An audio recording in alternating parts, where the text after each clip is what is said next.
If you're like most musicians, then you probably think of practice as something that you do to get yourself ready for a performance. But what if I told you that practice can be even more powerful if you switch that order around? In this video, I'm going to explain why practicing after a performance can help you improve much faster. And I'm going to give you some tips on how to actually go about doing this so that you get those results. And make sure that you stay around until the end, because I've got a couple of bonus tips for you on common mistakes that you'll want to avoid when you do this. Well, hello there, my friends. Welcome back to the channel. If you're new here, I'm Morley-Fletcher from playinthezone.com, and on this channel we explore insights and strategies to help musicians play better, improve faster, and have more fun along the way. So why would you want to practice after a performance? Well, it all comes down to how practice works and what it's for. Because effective practice is not about just playing a whole bunch of stuff and hoping that you get better.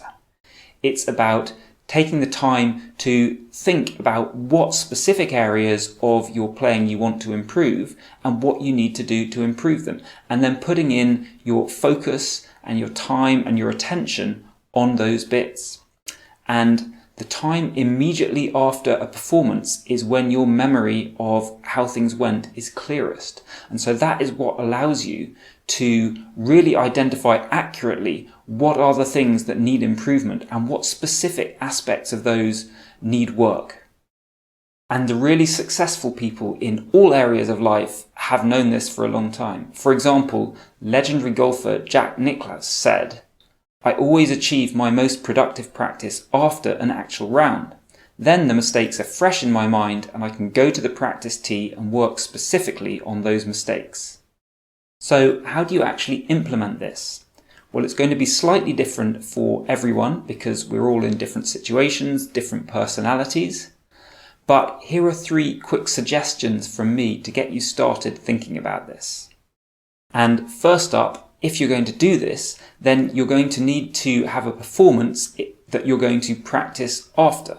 So maybe you've got one of those coming up, in which case great, but if not, why not set something up? So could be as simple as getting in touch with some friends and just asking them if you can play for them quickly, or it could be something much more formal.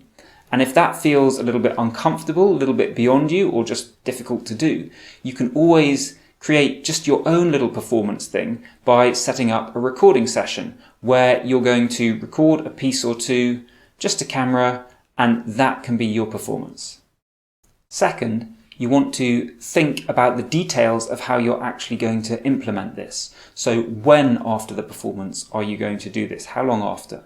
Where are you going to do it? If you're performing somewhere, are you going to have to go somewhere else to do the practice? How long is the session going to last? Are you planning to do 5 minutes or 30 minutes, or what is it?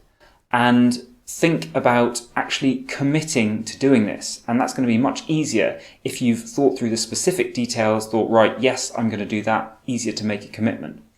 And again, if for some reason it's not possible for you to actually have a practice session directly after the performance, well then make a commitment to write down some notes. What would I be practicing if I had the time now? And although your memory will be less good when you do get a chance to work on it, it'll be a whole lot better for having written down the notes at the time than for trying to recall a bunch later. And the third thing is just to give some thought to how you're actually going to decide what you're going to practice in this session. Because chances are you'll look back at the performance and you'll see lots of different things that you could work on.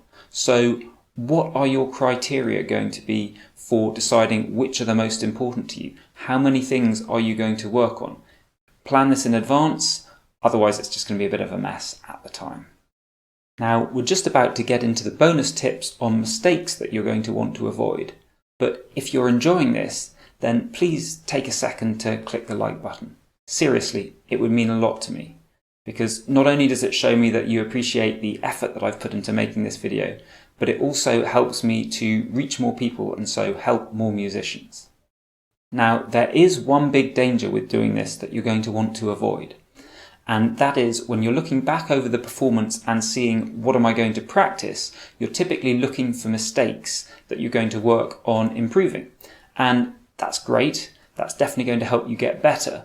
But what it does is it means you look back at the performance and you see all the negatives and you can tend to ignore the positives. And that can make you feel demotivated. It can hurt your self-belief. So what you want to do is make sure you make a specific effort to take some positives from this as well. So just look back at the performance and yes, identify things that you want to work on in practice, but also just get in the habit of making a note of a few things that went well, that you can feel really happy about. And the other way to do this is just look at the process as a positive in itself. So yes, you are noticing specific negative things that you want to make better, but the act of doing this is a commitment to improving, and it's going to help you improve faster. So this is something that you are doing that is hugely positive. And in a strange way as well, the fact that you've made mistakes or you've done things that you could do better in the performance, that's actually what allows you to improve. If you didn't notice anything, if nothing went wrong for some reason, then you're left scratching your head about, well, how do I get better? So in a weird way, these mistakes are actually positives in themselves when you look at it that way. And finally, one other thing is just to remind you, I'm sure you wouldn't forget, but just in case, that you do need to have done enough practice before the performance that you're starting with a decent chance of playing at an okay level. It's not the case, obviously, that you want to go in there, no preparation whatsoever, and it's a complete train wreck. That's no good for people listening to you, and actually if everything is a complete mess, then it's really hard to work out how do you improve. If you'd like to boost the results that you get from practice even more, then check out my video on how to practice effectively next.